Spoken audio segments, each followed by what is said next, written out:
Selamat datang di channel Novel Official.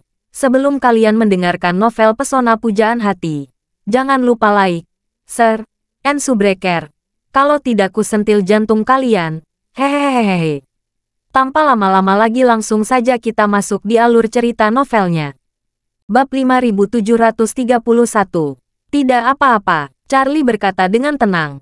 Saya terutama khawatir kamu pergi ke Yunnan Selatan sendirian. Saya ingin menemani kamu ziarah orang tuamu, dan temani kamu kembali ke tempat ibu Puca dibesarkan untuk bernostalgia, dan akhirnya membawa kamu kembali ke Aurus Hill dengan aman. Untuk Victoria, itu seperti meminta tanda terima kepada bos setelah makan malam untuk menggaruk hadiah. Kalau menang, itu keberuntungan.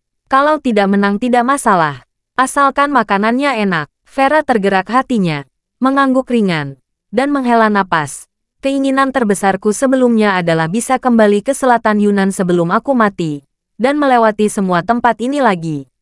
Terima kasih tuanku. Akhirnya bisa menjadi kenyataan. Charlie bertanya padanya, kalau kamu bisa menyelesaikan masalah Victoria, apa yang paling ingin kamu lakukan? Vera berkata, yang paling ingin saya lakukan adalah memindahkan makam orang tua saya ke tepi Danau Tianqi, dan membangun rumah kayu kecil di tepi Danau Tianqi, tempat ibu Puca gagal lolos dari kesengsaraan, dan beternak beberapa ekor sapi, beternak beberapa domba, beternak anjing, dan habiskan sisa hidupku dengan damai. Charlie bertanya dengan rasa ingin tahu. Sebelumnya, bagaimana dengan sekarang? Sekarang, Vera memandang Charlie, menurunkan kelopak matanya, dan bergumam, tiba-tiba sedikit bingung beberapa hari ini. Charlie bertanya padanya, apa kebingunganmu? Vera tersenyum sedikit, dan berkata dengan lembut, saya bingung harus berbuat apa di masa depan. Saat ini, pramugari datang dari area dapur depan dengan membawa 2 minuman. Keduanya mengakhiri percakapan mereka. Vera sedang dalam suasana hati yang buruk. Melihat pramugari datang, dia menyandarkan kepalanya di bahu Charlie dan berkata dengan suara rendah, sayang, aku sedikit lelah. Aku ingin tidur sebentar. Charlie mengangguk. Kalau begitu tutup matamu dan istirahat sebentar. Melihat Vera bersandar di bahu Charlie dan menutup matanya, pramugari dengan hati-hati meletakkan 2 gelas minuman di depan mereka. Pramugari berkata kepada Charlie dengan suara rendah, Tuan, pesawat akan lepas landas di urutan ketiga, sekitar 10 menit. Kalau membutuhkan saya, tekan bel panggilan kapan saja. Saya akan melayani Anda sesegera mungkin. Charlie sedikit mengangguk. Oke. Terima kasih atas kerja kerasmu. Saat pesawat Victoria mendarat di Melbourne, pesawat Charlie dan Vera sudah lepas landas di Bandara Aurus Hill, menuju ke Lijiang yang jaraknya lebih dari 1000 km. Ketika pesawat lepas landas dan terbang jauh ke barat, Vera benar-benar kehilangan keaktifan dan keceriaannya sebelumnya. Dia bersandar di bahu Charlie sebentar, dan kemudian matanya tampak tidak fokus, menatap keluar jendela. Charlie bisa merasakan ada yang salah dengan dirinya, dan memahami keadaannya saat ini dengan sangat baik. Lagi pula, di dunia ini, tidak ada yang lebih cocok untuk kedekatan dengan kampung halaman selain dia. Seorang gadis kecil yang telah jauh dari rumah selama lebih dari 300 tahun kini akhirnya dalam perjalanan pulang. Siapapun dia akan menghela napas dalam hatinya. Lebih dari 2 jam kemudian, pesawat mendarat di Bandara Lijiang. Saat turun dari pesawat, kaki Vera tanpa sadar terasa sedikit lemas. Ketika dia memegang lengan Charlie, Charlie dapat dengan jelas merasakan bahwa dia membebani tubuhnya. Mungkin itu karena kurangnya kekuatan fisiknya. Jadi dia mengambil inisiatif untuk mengambil lengan Vera, dan membawanya keluar dari bandara. Di luar bandara, Charlie menyewa sebuah SUV dengan identitas palsu yang telah disiapkan Ishak. Lalu dia melepas kamera dashboard di mobil, dan mengantar Vera langsung ke kota Dali. Setelah berkendara dari bandara, Charlie bertanya kepada Vera di sampingnya, apakah kamu pernah ke Lijiang? Aku pernah ke sini, Vera berkata. Setelah ibu saya meninggal, ayah saya mengirim keluarga saya ke rumah kakek nenek saya di Dali. Saat itu, keluarga saya dan nenek saya datang ke sini bersama, tetapi itu hanya sekali. Saat dia berbicara, Vera menghela napas dan berkata lagi, 300 tahun yang lalu di Yunan Selatan, jalan harus melewati pegunungan, dan semuanya adalah jalan kecil dan jalan pegunungan, tidak mudah dilalui. Datang ke Lijiang dianggap sebagai perjalanan panjang. Charlie tidak bisa menahan diri untuk bertanya padanya. Apakah kamu tidak setuju untuk mengubah panggilan? Mengapa kamu mengubahnya kembali? Vera berkata dengan lembut. Kembali ke selatan Yunan. Aku merasa seperti kembali ke hari-hari ketika aku tinggal di kamar kerja rumah kakek nenekku 300 tahun yang lalu. Saat dia mengatakan itu, dia berkata lagi, hanya ada tuan muda dan hamba di dalam mobil.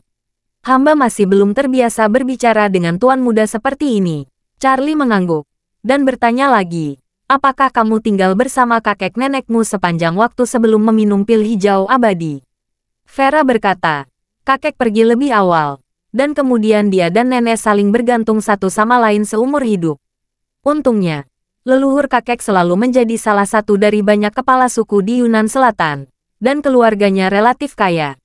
Hidup di Yunan Selatan relatif baik sejak kecil. Saya telah diajari membaca dan menulis, dan saya telah belajar banyak pengetahuan dan prinsip. Saat dia berbicara, Vera melihat keluar jendela, dan berkata dengan penuh emosi, kakek memiliki 5 anak. Kecuali ibu yang meninggal karena sakit, 4 sisanya meninggal dalam proses melawan pengadilan Qing. Kemudian, Wu Sangui membantai para martir anti-Qing, dan 4 paman. Tidak ada keturunan yang selamat, dan keluarga kakek tidak memiliki keturunan sama sekali. Kalau tidak, ketika hamba kembali hari ini, mungkin masih ada beberapa kerabat yang bisa didatangi. Bab 5732. Setiap kali nama Wu Sangui disebutkan, Vera akan menggertakkan giginya dengan kebencian. Ketika menyebutkan bahwa tidak satu pun dari 4 paman dan keturunan mereka yang selamat, Vera menangis. Charlie tidak menyangka bahwa keluarga kakek Vera akan sangat sengsara. Dia tidak dapat menahan diri untuk tidak menghela napas. Pada masa itu, kehidupan manusia seperti sepotong rumput. Saya tidak tahu berapa banyak keluarga yang bertahan selama ratusan tahun. Ribuan tahun terputus di era itu. Vera mengepalkan tangannya, menggertakkan giginya dan berkata, ini semua karena pengkhianat Wu Sangui. Saat dia berbicara, dia menunjukkan sikap tegas yang langka, dan mengatakan kata demi kata, keluarga Lavor telah setia dan baik selama beberapa generasi. Nenek moyang saya telah mengabdikan diri mereka pada dinasti Ming selama beberapa generasi. Ayah saya bahkan mengabdikan dirinya untuk tentara dinasti Han.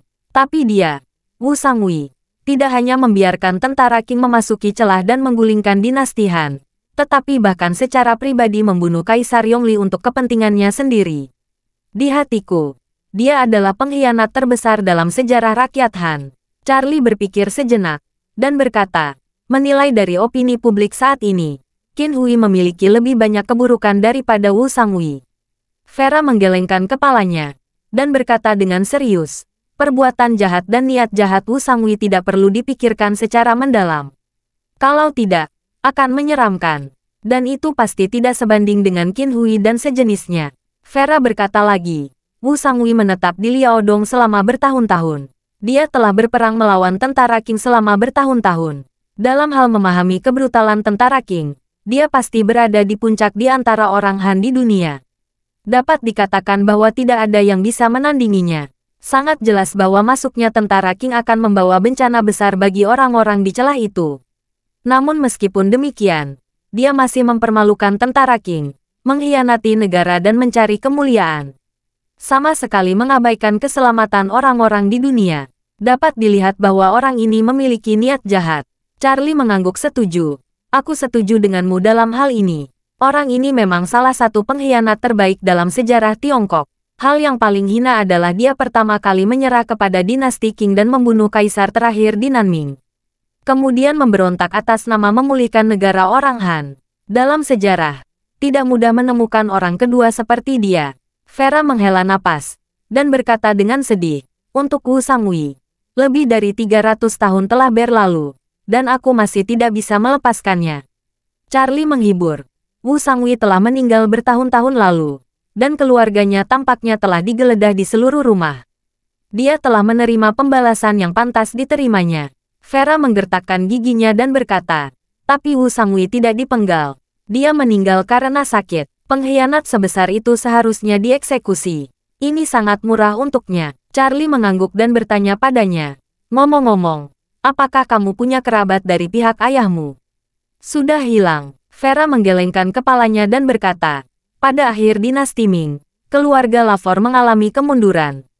Ayah saya satu-satunya anak dalam keluarga. Setelah ibunya meninggal, dia tidak ingin memperbarui keluarganya. Setelah dia pergi, hanya aku yang tersisa. Charlie tidak bisa membantu tetapi bersimpati dengan Vera. Dia dan Victoria sama-sama orang yang telah meminum pil hijau abadi dan hidup selama 3 atau 400 tahun. Tetapi takdir mereka sama sekali berbeda. Setelah kematian Elijah, Victoria mereorganisasi perkumpulan penghancuran King dan menjabat sebagai Tuan Ying selama 3-400 tahun. Selama periode ini, perkumpulan penghancuran King berkembang dan kekuatan pribadinya juga meningkat. Keluarganya juga berkembang di bawah restunya. Anggota inti dari seluruh istana gubernur 5 tentara adalah keluarga Wu Ben. Terlihat bahwa keluarga Wu Ben saat ini sudah menjadi keluarga yang sejahtera. Keluarga super kuat dengan kekuatan komprehensif. Bahkan jika keluarga Rothschild datang, mungkin harus menghormatinya 3 poin. Tetapi berbeda dengan Vera, garis keturunan kakeknya telah benar-benar memotong dupa lebih dari 300 tahun yang lalu. Dan dia, dari garis keturunan keluarga Lavor, satu-satunya yang hidup sampai hari ini. Yang lebih dibenci adalah Vera telah menghindari pengejaran Victoria selama bertahun-tahun dalam hidupnya. Memikirkan hal ini, Charlie tidak dapat menahan diri untuk bertanya padanya, kamu diburu oleh Victoria selama bertahun-tahun. Apa kamu tidak pernah mempertimbangkan untuk memberinya cincin sebagai ganti sisa hidupmu yang aman? Sudah saya pikirkan. Bab 5733. Vera berkata, saat meninggalkan Tianqi dan pergi ke Asia Tenggara, saya mengalami segala macam kesulitan dalam perjalanan. Saya hampir mati beberapa kali. Di masa paling sulit, saya memikirkannya. Saya juga berpikir, alih-alih berlarian, saya sebaiknya menyerahkan cincin itu kepada Victoria. Agar dia berhenti mengejar dan membunuh saya dan membiarkan saya menjalani hidup ini dengan damai. Tetapi setelah dipikir-pikir, Victoria adalah pembunuh dan musuh ayahku. Kalau aku berkompromi dan memohon belas kasihan padanya, lalu apa perbedaan antara aku dan Wu Sangui yang membiarkan tentara Qing memasuki celah? Saat dia mengatakan itu, Vera berkata, setelah memikirkan hal ini, saya memutuskan bahwa betapapun sulitnya, saya harus terus hidup. Betapapun sulitnya, saya tidak boleh berkompromi dengan Victoria. Selama aku bisa bertahan, aku pasti akan hidup lebih lama dari Victoria. Aku yang akan tertawa terakhir. Charlie berkata dengan tegas, jangan khawatir, kamu bisa hidup lebih lama darinya. Vera mengangguk, dan berkata dengan serius, Tuan Muda pasti akan hidup lebih lama dariku. Setelah aku mati, tolong Tuan Muda mengubur abuku di samping orang tuaku.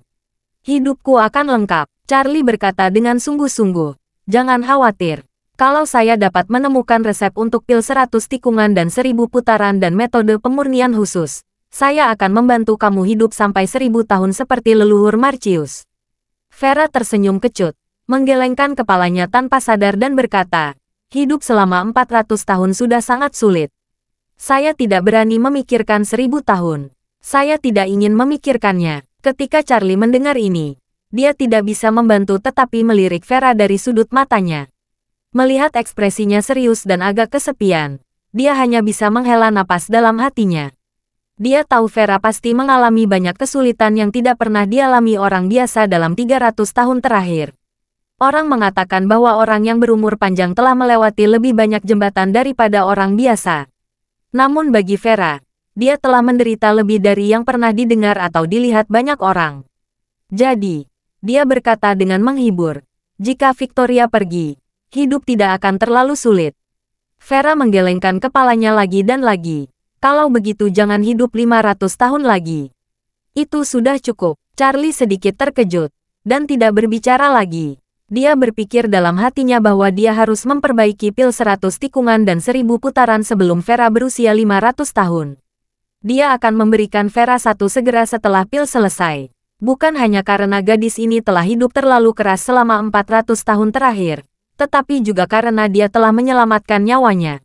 Dalam pikiran bawah sadar Charlie, ada juga suara yang berulang kali mengingatkan dirinya sendiri. Bahwa apapun yang terjadi, Vera harus menjalani kehidupan normal. Membantunya memiliki sisa hidup yang cukup lama untuk menyembuhkan pengalaman 300 tahun terakhir. Vera tidak tahu apa yang dipikirkan Charlie. Dia hanya merasa bahwa topik di antara mereka berdua agak berat saat ini. Dia ingin menghidupkan suasana, namun saat berpikir bahwa suasananya dibuat menjadi seperti sekarang, dia tidak tahu apa yang harus dilakukan untuk sementara. Saat ini, Charlie juga berpikir untuk mengubah topik pembicaraan untuk meredakan suasana. Dia kebetulan melihat sekilas tanda pinggir jalan dan berkata kepada Vera, "Kita akan segera sampai di Suanglang." Vera melihat tanda itu dan melihat bahwa Suanglang masih 10 km jauhnya. Dia segera berkata dengan gembira, "Akhirnya hampir tiba." Setelah itu, dia mengeluarkan ponselnya, memeriksa status pesawat Victoria. Dia berkata sambil tersenyum, "Victoria baru saja lepas landas dari Melbourne." Rencana perjalanannya yang kedua tidak berubah, dan tujuannya adalah Mandalay, Myanmar. Charlie mengangguk dan bertanya padanya, "Menurutmu berapa kemungkinan dia datang ke Suanglang?" Vera berkata, 100%. Charlie bertanya, "Mengapa kamu begitu yakin?" Vera tersenyum dan menjelaskan, "Victoria sangat sombong. Dari apa yang saya ketahui tentang dia, ayah saya berulang kali menolak kebaikannya pada awalnya. Saya tidak bisa membiarkannya pergi setelah bertahun-tahun. Karena dia melewati Myanmar kali ini, dia pasti akan datang ke Suanglang." Bab 5734. Ketika Vera kembali ke Suanglang setelah lebih dari 300 tahun, tempat itu sudah lama kehilangan penampilan aslinya. Meski Suanglang masih Suanglang yang sama, perkembangan ratusan tahun telah sangat mengubah tampilan perairan Erhai dari lebih dari 300 tahun lalu. Berdiri di jalan Suanglang yang ramai, Vera tidak bisa lagi mencocokkan ingatan dengan kenyataan. Untungnya, perubahan di pegunungan tidak terlalu besar. Beberapa gunung telah ditambang, namun perubahan lanskapnya tidak terlalu banyak. Menurut identifikasi Vera, makam ayahnya terletak di arah timur laut kota Suanglang. Di atas puncak gunung pertama yang telah ditambang kurang dari setengahnya, dan gunung di belakangnya yang terlihat seperti punggung kura-kura. Charlie dan Vera meninggalkan mobil di kota, lalu mengenakan sepatu kets pasangan yang disiapkan oleh Vera. Mengenakan sepatu pasangan yang disiapkan oleh Vera, mereka berdua berjalan kaki menuju Teluk Sianghu. Saat berangkat, Charlie mulai menjalankan pikirannya secara diam-diam. Fluktuasi aura di tubuhnya langsung dikurangi seminimal mungkin. Tampaknya pikiran ini sangat efektif. Pegunungan di dekat Suanglang tidak tinggi, dan perbedaan ketinggian antara puncak dan dataran hanya beberapa ratus hingga lebih dari 1000 meter. Kesulitan mendaki sangat kecil, pemandangan di sepanjang jalan sangat indah dan dapat melihat seluruh danau Erhai. Sehingga tempat ini sekarang sudah menjadi rute yang bagus untuk banyak pejalan kaki muda. Dalam perjalanan Charlie dan Vera menuju celah gunung, mereka bertemu dengan banyak penggemar olahraga luar ruangan yang mengenakan peralatan hiking satu demi satu. Ketika mereka sampai di kaki gunung dan jalan menyempit, semakin banyak orang yang mendaki. Vera terus melihat ke kiri dan ke kanan. Ketika dia mendekati kaki gunung, ekspresinya sudah sedikit bersemangat.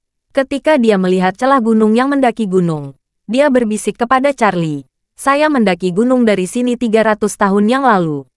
Saat itu, ada jalan kecil di sini, yang sering dilewati penduduk setempat. Tidak disangka jalan ini masih ada setelah lebih dari 300 tahun. Charlie berkata sambil tersenyum, "Mendaki gunung berbeda dengan berjalan kaki.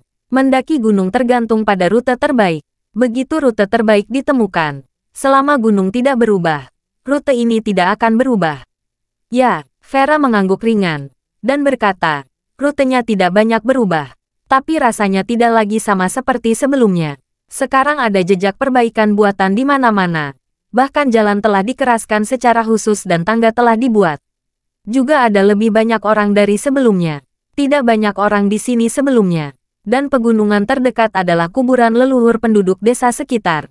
Mereka yang berjalan di jalur menuju pegunungan ini pada dasarnya untuk berziarah kerabat mereka."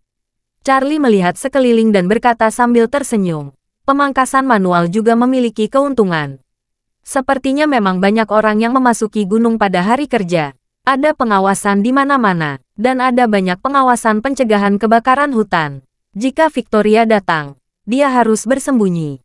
Kalau kita tidak membuka jangkauan pemantauan semacam ini tanpa jalan buntu, kita dapat meminta Tuan Sansor memikirkan cara mendapatkan izin untuk melihat semua informasi pemantauan." Dan mungkin kita dapat menemukan jejak yang mengunci Victoria. Vera bertanya kepadanya, kalau dapat melacak Victoria di sini, apa yang kamu rencanakan selanjutnya? Charlie berkata dengan percaya diri, masih ada 1000 kilometer yang harus dia tempuh menuju ke pegunungan Siwandasan. Tidak mungkin Victoria berjalan sejauh 1000 kilometer ini. Dan tentu saja tidak mungkin dia menyelinap ke China dengan pesawat atau kereta api. Kemungkinan terbesar adalah dengan berkendara. Kalau bisa menemukan jejaknya dan mengunci kendaraan yang dia kendarai, pada dasarnya kamu dapat menangkap dinamika waktu nyatanya. Bab 5735. Charlie berkata lagi, saat ini, pemantauan jalan ada di mana-mana. Selama itu adalah jalan beraspal yang dapat dilalui kendaraan bermotor, pasti ada kamera lalu lintas. Saya mendengar, Departemen Lalu Lintas memiliki data yang besar. Mereka memiliki kamera pengintai di seluruh negeri. Sebagian besar mereka dapat mengidentifikasi nomor plat kendaraan. Selama mereka mendapatkan datanya, mereka dapat mengetahui waktu dan lokasi spesifik dari setiap kendaraan yang muncul di bawah pemeriksaan pengawasan secara real-time. Dengan informasi ini, lintasan tindakan Victoria dapat digariskan secara real-time. Di mana mobilnya menghilang pada akhirnya. Tempat itu mungkin tidak terlalu jauh dari tempat latihan Marcius saat itu. Vera mengangguk dan mengingatkan, Tuan, sebelum Victoria meninggalkan China, kamu tidak boleh memasuki pegunungan Siwandasan. Kamu belum menjadi lawannya, kamu harus menghindarinya. Charlie tersenyum dan berkata, jangan khawatir, saya bukan orang yang sembrono, saya masih memiliki pengetahuan diri ini. Vera menghela napas lega, itu bagus. Setelah keduanya mendaki gunung pertama dengan berjalan kaki, mereka mendaki gunung yang mirip kura-kura. Karena ini adalah gunung kedua di jalur pendakian, jumlah orang yang ada di sini tidak kalah dengan gunung pertama. Vera menjelaskan kepada Charlie, gunung ini berbentuk seperti punggung kura-kura. Namanya adalah Gunung Punggung Kura-Kura. Ini harta karun geomantis yang langka di sekitarnya. Ketika kakek saya menjadi kepala suku, butuh banyak pemikiran untuk memilih gunung ini sebagai kuburan leluhur. Charlie bertanya dengan rasa ingin tahu, apakah seluruh gunung adalah kuburan leluhur kakekmu? Ya, Vera mengangguk, dan berkata, Feng Shui di sini memiliki kecenderungan melingkari naga di sekitar gunung. Ini dapat dianggap sebagai jenis Feng Shui yang sangat baik. Makam leluhur dipilih di sini, yang dapat memberkati generasi mendatang dengan kemakmuran, kejayaan dan kekayaan. Sangat disayangkan urat naga dinasti Ming dihancurkan dan nasib negara berubah drastis. Begitu nasib negara berubah, semua bagan keberuntungan Feng Shui di dalam perbatasan akan terpengaruh. Tanah harta karun asli Feng Shui juga akan kehilangan efek membayangi generasi mendatang. Mengatakan itu, Vera meraih tangan Charlie, dan tiba-tiba meninggalkan jalan gunung yang diaspal dengan tangga batu. Dia membawa Charlie langsung ke tempat yang lembut di lereng gunung. Saat ini, bekas-bekas perkemahan terlihat di mana-mana di ruang terbuka datar ini. Ada banyak lubang tenda di tanah, dan bentuk beberapa tenda terlihat. Charlie berspekulasi bahwa tempat ini seharusnya menjadi base camp penggemar aktivitas outdoor. Vera melihat sekeliling dan menemukan pinus dianan yang subur tidak jauh dari sana. Dia sangat gembira dan berkata kepada Charlie, Tuanku, pinus dianan itu adalah kuburan leluhur kakekku, makam ayahku. Makamnya ada di sudut barat laut pinus Yunan Selatan. Charlie melihat sekeliling, tetapi tidak ada kuburan di dekat pohon pinus dianan yang besar. Dia bertanya pada Vera, apakah kakekmu tidak meninggalkan monumen batu? Vera berkata pelan, awalnya ada batu nisan. Saya mengukir satu untuk orang tua saya. Namun kemudian semua batu nisan keluarga kakek saya dihancurkan menjadi bubuk secara paksa. Bahkan kuburan orang tua saya digali. Saya pikir itu pasti dilakukan oleh Victoria. Dia sangat membenci orang tua saya. Tidak mengherankan dia menggali kuburan orang tua saya. Saat dia berbicara, Vera melanjutkan, saya berspekulasi. Dia pasti menggali makam orang tua saya karena marah. Menemukan bahwa tulangnya telah hilang. Dia pasti tahu bahwa dia telah ditipu oleh saya. Jadi dia melampiaskan ketidakpuasannya dengan anggota keluarga kakek saya yang lain. Charlie tidak bisa menahan napas. Wanita ini sangat temperamental. Dia jelas-jelas menyakiti ayahmu dengan serius. Masuk akal jika ayahmu membencinya. Tapi dia tetap bersikeras. Vera berkata, Victoria sangat menyimpan dendam. Saya khawatir sebagian alasan dia datang ke Yunnan Selatan kali ini adalah karena dia sangat membenciku. Dia ingin datang ke sini untuk melampiaskan ketidakpuasannya. Dia tidak bisa menahan desahan. Saya tidak tahu apakah dia akan menunjukkan belas kasihan pada pohon ini.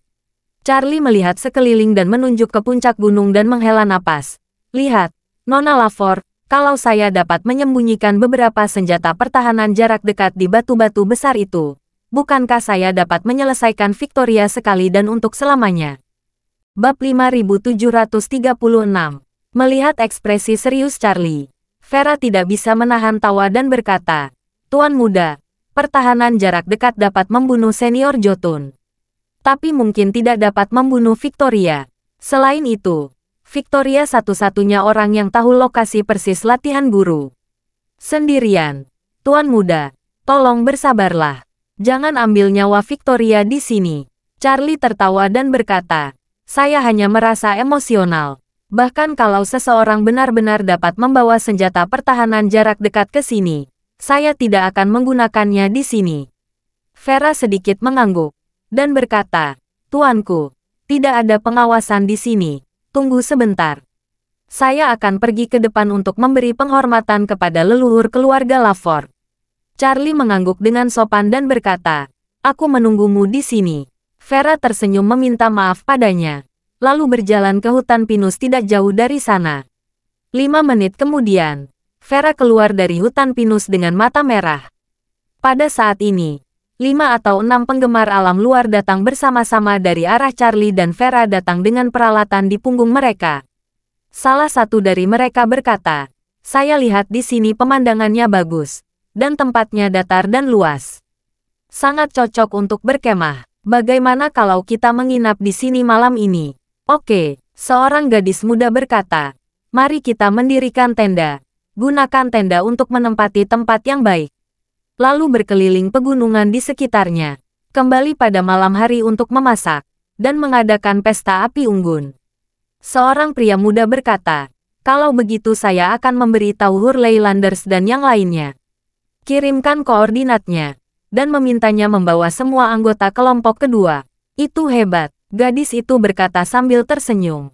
Kalau begitu, kita akan bersenang-senang di malam hari. Cepat ambil tempat untuk mendirikan tenda. Aku akan mengambil kayu bakar setelah selesai. Vera mendengarkan percakapan mereka. Ketika dia datang ke Charlie, dia merangkul Charlie dan berkata dengan genit, sayang, aku ingin berkemah di sini. Mengapa kita tidak pergi membeli beberapa peralatan? Kita merasakan berkemah di sini.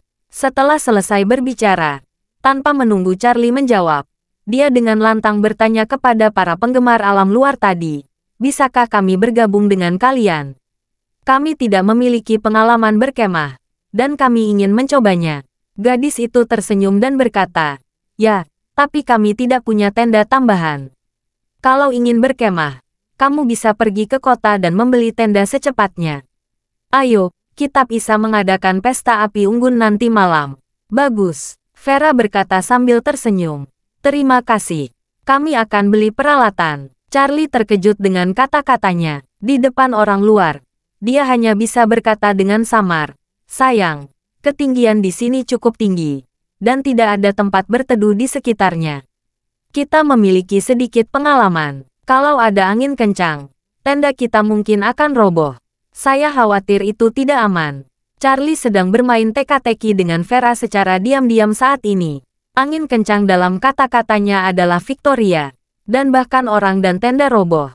Yang berarti jika mereka benar-benar berkemah di sini, mereka mungkin akan ditemukan dan dibunuh oleh Victoria.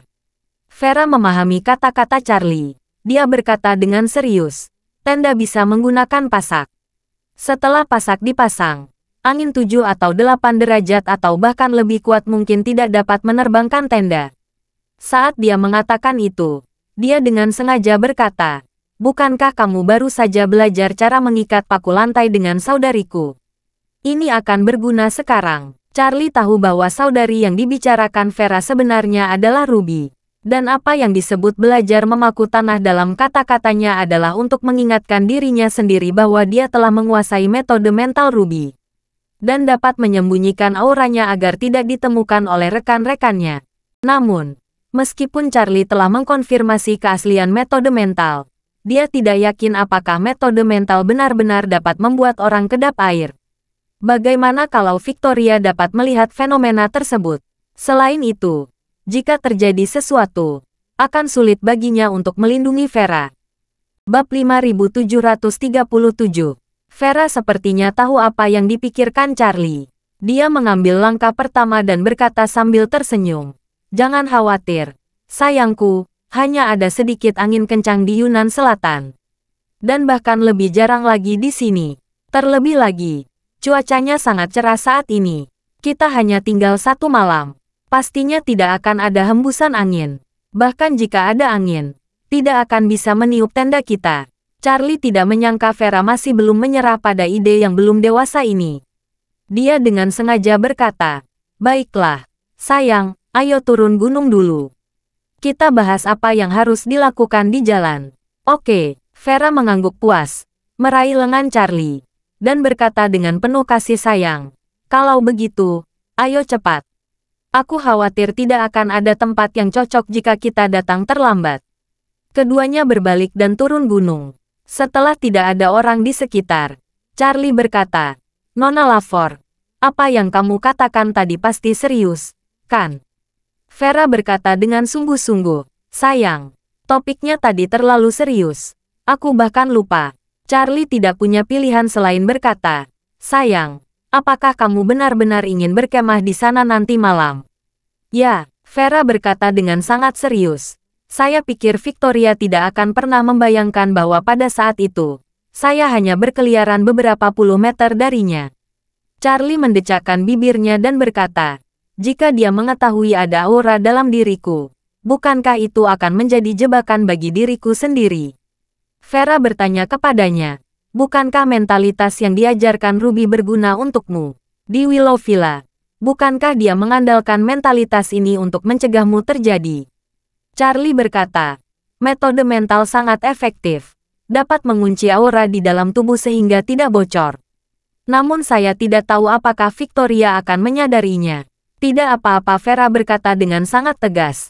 "Saya percaya meskipun kekuatan Victoria lebih kuat dari kamu sayangku, sudah pasti tidak mungkin melampaui sayangku beberapa tingkat. Karena Ruby dapat menipu kamu dengan trik ini, kamu pasti dapat menggunakan trik ini untuk menipu Victoria." Vera berkata lagi, "Pasti ada risiko. Tapi saya pikir ini bisa membuat Victoria terlihat seperti orang bodoh. Dia pasti sangat berhati-hati ketika dia datang ke China kali ini. Meskipun saya tidak mengetahui auranya, saya juga memahami beberapa prinsip dasar. Tidak mungkin dia mengonsumsi energi yang begitu berharga tanpa hati-hati dan melihat sekeliling sepanjang waktu. Lebih jauh lagi, begitu seseorang menggunakan energi spiritual untuk mencari orang lain, itu berarti dia telah mengungkap pertanda dan posisinya sendiri. Sekarang dia cenderung curiga bahwa lawan rahasianya lebih kuat dari dirinya. Jadi dia pasti berhati-hati. Menurut hukum hutan gelap, tidak ada yang berani mengekspos dirinya dalam situasi ini. Jadi sayangku, aku berspekulasi Victoria pasti tidak akan menemukanmu." Setelah itu, Vera berkata lagi, "Jangan lupa, ada banyak penggemar berkemah bersama kita. Victoria datang ke sini dan melihat sekelompok anak muda berkemah di sini. Bagaimana dia bisa curiga? Apa alasannya?" Charlie terkejut dan tidak mau bertanya. "Itu, sayang, bisakah aku bertanya?" Vera tersenyum dan berkata, "Sayangku, kamu bisa bertanya." Charlie bertanya dengan sungguh-sungguh, "Apakah kamu begitu gagah berani selama ini?" "Bukan," Vera berkata dengan serius. "Aku dulu melakukan yang terbaik untuk menghindari Victoria. Dan Victoria juga tahu bahwa dia memiliki keuntungan yang menghancurkan di depanku. Jadi dalam 300 tahun terakhir, dia telah mengambil semua inisiatif."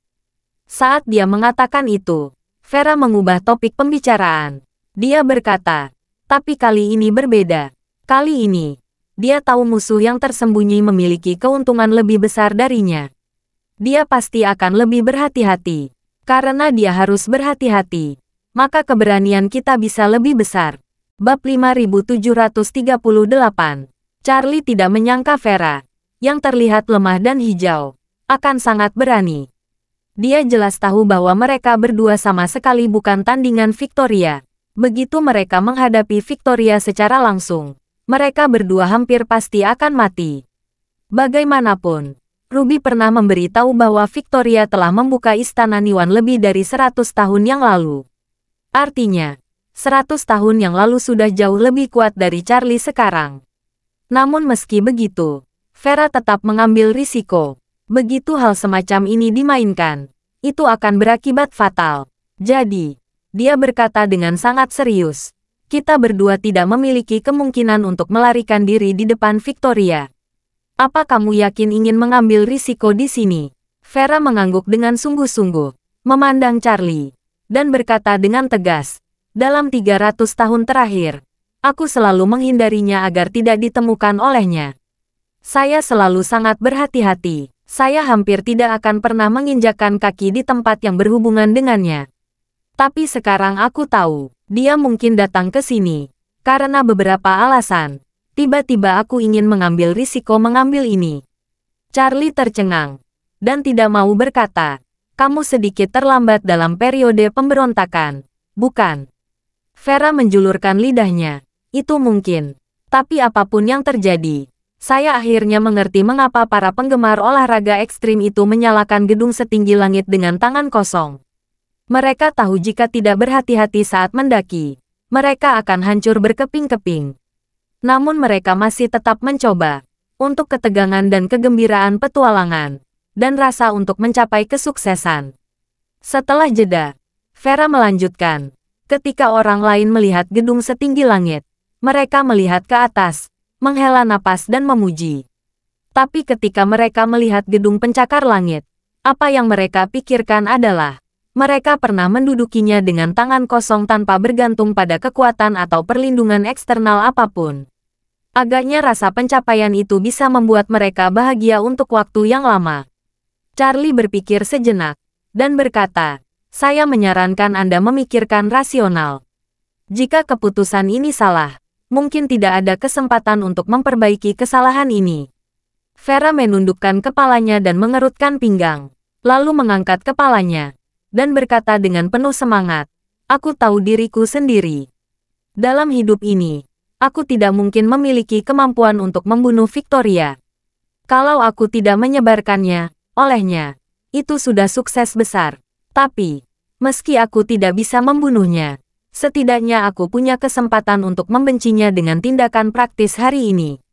Bukankah dia, Victoria, ingin menangkapku dalam mimpinya?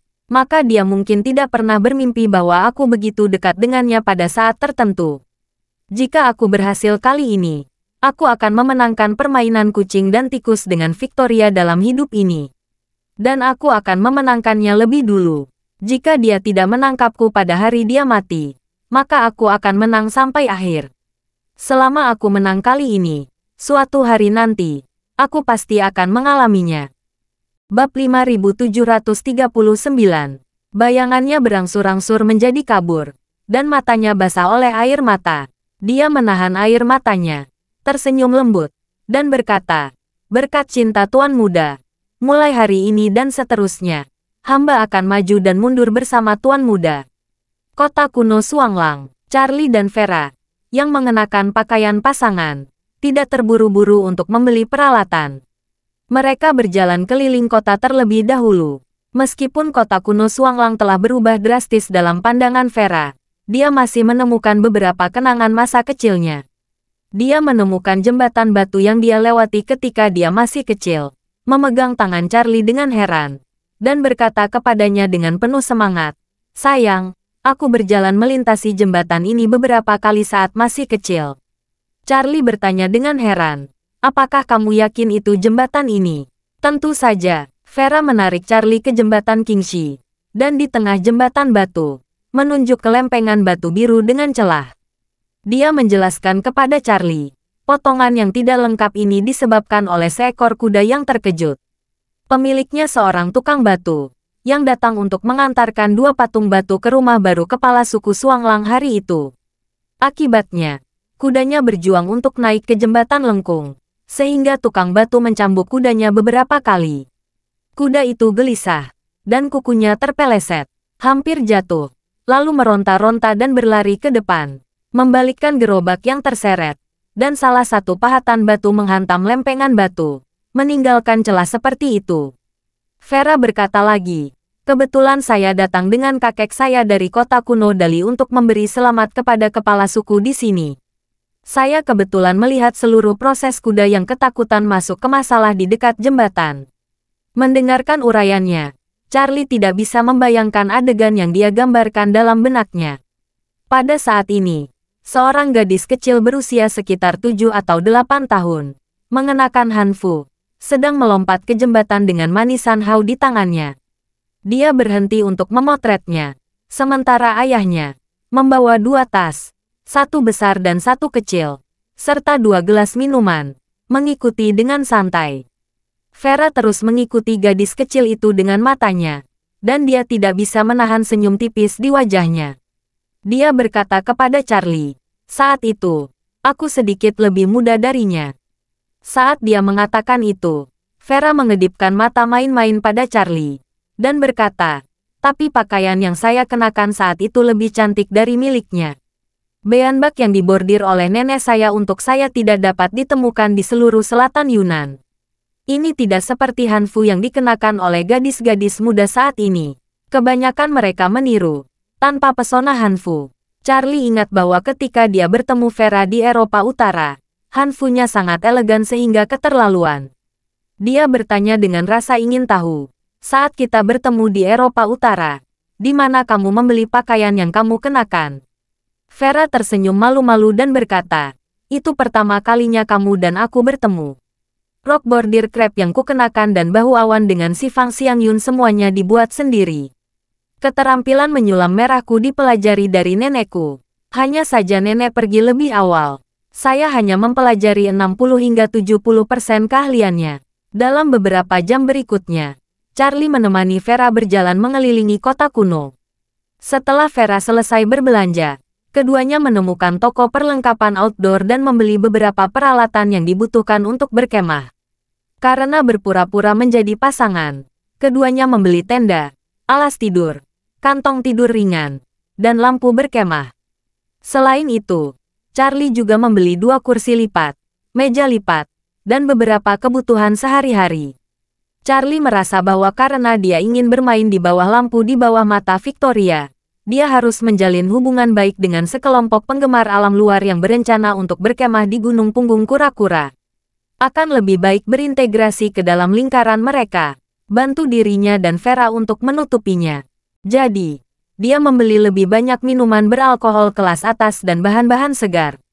Jika dia berencana kembali, dia akan berkenalan dengan orang-orang itu terlebih dahulu. Dia berspekulasi bahwa jika Victoria datang ke Suanglang, kemungkinan besar dia akan tiba dari malam ini hingga besok pagi. Kebetulan orang-orang itu berkemah di sini malam ini, dan dia minum-minum bersama mereka di malam hari. Tidak mungkin bangun pagi besok dan pergi. Semakin banyak orang akan memberikan lebih banyak perlindungan. Ketika keduanya kembali ke Gunung Punggung Kura-Kura dengan peralatan yang dibeli, hari sudah hampir malam. Rombongan penggemar alam luar yang datang lebih awal memanggil beberapa teman. Rombongan mendirikan 8 tenda. Saat ini mereka sedang menikmati sunset sambil menyiapkan makan malam. Melihat Charlie dan Vera kembali dengan banyak perlengkapan, pemuda yang sebelumnya dipanggil Hurley Landers berinisiatif mengatakan kepada mereka, "Bung, kami mengira kamu tidak akan datang." Tapi ternyata datang juga. Charlie memandang Vera di sampingnya, dan berkata sambil tersenyum, "Tidak mungkin. Pacarku bersikeras untuk berkemah. Jadi aku hanya bisa menemaninya." Hurley menunjuk ke ruang terbuka di sebelah 8 tenda. Dia berkata sambil tersenyum, "Kami secara khusus membuat tenda lebih padat dan menyisakan ruang untuk kalian. Kalian dapat mendirikan tenda di sana. Kami berencana menyalakan api dan tusuk sate panggangan. Kita bisa makan bersama nanti." Charlie mengangguk dan berkata sambil tersenyum, "Terima kasih sobat." Setelah selesai berbicara, dia mendatangi kerumunan, menyerahkan tas tangan berisi minuman kepada Hurley. Dia berkata sambil tersenyum, "Aku berencana makan malam denganmu. Jadi aku secara khusus membeli beberapa botol anggur. Semua orang bisa minum bersama." Hurley tertawa. mengeluarkan gitar akustik dari rerumputan di sebelahnya, dan berkata dengan riang, "Oke, ayo minum dan makan daging bersama malam ini. Setelah makan malam, kita mengadakan pesta api unggun. Kita tidak perlu khawatir mengganggu orang-orang di gunung ini. Kita bisa minum dan bernyanyi sebanyak yang kita mau." Bab 5740. Menghadapi undangan pemuda yang disebut Hurley, Charlie langsung setuju. Dia berkata sambil tersenyum, "Kalau begitu, kami tidak akan sopan kepada kalian berdua." Hurley tersenyum dan berkata, "Hei, jangan terlalu sopan. Kita semua berteman dari seluruh penjuru negeri. Saling menjaga merupakan tradisi yang baik." Saat dia berbicara, dia bertanya kepada Charlie, "Saudaraku, siapa namamu?" Charlie hendak berbicara, ketika Vera di samping tersenyum dan berkata, "Nama pacarku Charles Lindell." Semua orang bisa memanggilnya Charles. Charlie terkejut mendengar ini. Dia mengerti pikiran Vera. Lagi pula, dia ingin menunggu Victoria di sini. Apakah itu Charlie atau Vera? Victoria pasti sudah familiar dengannya. Jadi lebih baik tidak menggunakan nama asli sebanyak mungkin. Namun, dia tidak menyangka Vera akan memberi dirinya nama samaran Charles Lindell. Dia berpikir, Charles Lindell. Mengapa nama ini terdengar seperti tukang cukur? Saat ini, Vera berkata kepada semua orang, "Nama keluarga saya Ye, dan nama saya Shirley Yelton. Kalian bisa memanggil saya Shirley." Semua orang mengangguk, dan Hurley tersenyum dan berkata, "Charles, Shirley, kalian dipersilakan bergabung dengan keluarga pengembara Yunan Selatan kami. Kami semua datang ke Yunan Selatan untuk mendaki. Kami sebenarnya tidak mengenal satu sama lain sebelumnya. Kami semua bertemu selama proses berjalan, dan telah berjalan bersama hingga saat ini." Setelah mengatakan itu, dia memperkenalkan dirinya lagi. "Nama saya Hurley Landers." Nama ini terdengar agak feminin. Teman saya memanggil saya Hurley secara langsung. Setelah itu, dia dengan lembut memeluk gadis di sebelahnya yang telah merencanakan untuk mengadakan pesta api unggun sebelumnya.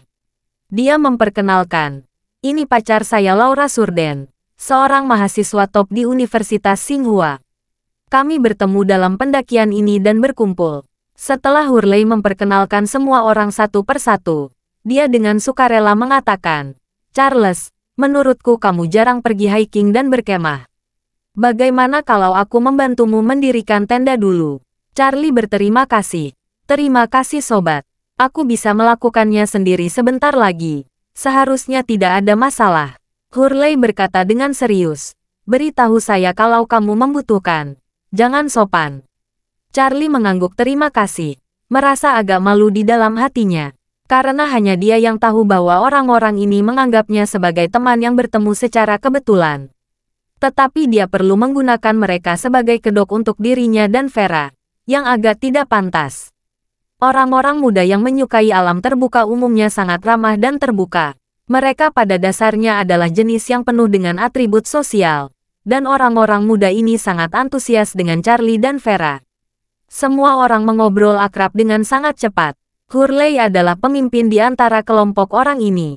Dapat dilihat bahwa semua orang mengaguminya. Melihat dia tidak terlihat terlalu tua, Charlie bertanya dengan rasa ingin tahu, "Hurley, apakah kamu seorang pelajar atau sudah bekerja?" Hurley mengangguk dan berkata, "Saya masih pelajar. Saya belajar di Amerika Serikat sebelumnya, dan saya orang Tionghoa Amerika. Sekarang liburan musim panas. Saya kembali ke China untuk mendaki dan menikmati sungai-sungai besar dan gunung-gunung di tanah air." Saat dia mengatakan itu, Hurley melanjutkan, "Kami pada dasarnya mahasiswa. Saya, Jeron, dan Ludwig semuanya belajar di Amerika Serikat. Laura dan Beatrice dari Universitas Tsinghua. Haipeng dan Lijin dari Universitas Peking. Ada juga yang belajar di Amerika Serikat. Bagaimana dengan kalian berdua yang belajar di Inggris dan Kanada?" Charlie berkata dengan santai, "Kami teman sekelas di sekolah menengah. Saat bersekolah, kami sibuk berkencan. Kami tidak belajar dengan giat. Akibatnya, kami tidak diterima di universitas manapun. Belakangan, kami pergi ke East Cliff untuk mencari universitas swasta yang tidak memerlukan nilai. Selama 2 tahun, kami tidak perlu hadir sampai lulus." Vera memandang Charlie dengan kesal, dan memprotes di dalam hatinya. Tuan, ratusan tahun saya dianggap tidak berguna. Faktanya, Charlie mengatakan ini untuk menciptakan kesan subjektif bagi orang-orang ini. Bahwa dia dan Vera adalah bajingan. Kalau tidak, jika semua orang benar-benar memahami topik universitas dan mengobrol tanpa henti, mereka berdua dapat dengan mudah mengungkapkan rahasia mereka. Lulus dari universitas mana, atau universitas mana tempat belajar. Begitu orang-orang ini memiliki kenalan di sekolah yang mereka sebutkan, kemungkinan besar mereka tidak akan bisa mengobrol. Dan jika dia mengatakan bahwa dirinya seorang putus sekolah, itu akan menciptakan ketidaksadaran bagi orang-orang ini. Membuat mereka berpikir bahwa mereka memiliki harga diri yang rendah tentang sekolah. Sehingga mereka akan bertanya sesedikit mungkin dan lebih sedikit menyebutkan topik universitas. Sehingga paparan dapat dihindari. Benar saja. Begitu Charlie mengatakan bahwa dia dan Vera belum menyelesaikan kuliah, orang-orang ini segera menjadi masuk akal dan tidak bertanya lagi tentang sekolah. Hurley juga takut Charlie dan Vera akan merasa rendah diri karena masalah sekolah. Dia berkata sambil tersenyum, sebenarnya, tidak masalah apakah kita kuliah di universitas yang bagus atau tidak. Tidak masalah kuliah atau tidak. Yang paling penting adalah hidup bahagia. Itu benar, pacar Hurley. Laura menggema. Belajar itu sangat membosankan. Orang tua saya telah membesarkan bayi sejak taman kanak-kanak, dan mereka terus membesarkan saya sampai diterima di Universitas Tsinghua. Mereka juga ingin saya mempersiapkan diri untuk sekolah pascasarjana di Harvard. Di semester pertama tahun ini, saya dapat surat pemberitahuan penerimaan dari Harvard sesuai keinginan. Alhasil, setelah memesan tiket pesawat ke Amerika Serikat bulan ini, saya didiagnosos mengidap glioma yang tumbuh di batang otak dan tidak bisa dioperasi. Saya tidak tahu berapa lama saya bisa bertahan. Mereka akhirnya menyadari bahwa bayi ayam tidak sepenting menjaga kesehatan anak-anaknya. Terima kasih sudah mendengarkan cerita novel Pesona Pujaan Hati. Sampai jumpa di novel selanjutnya.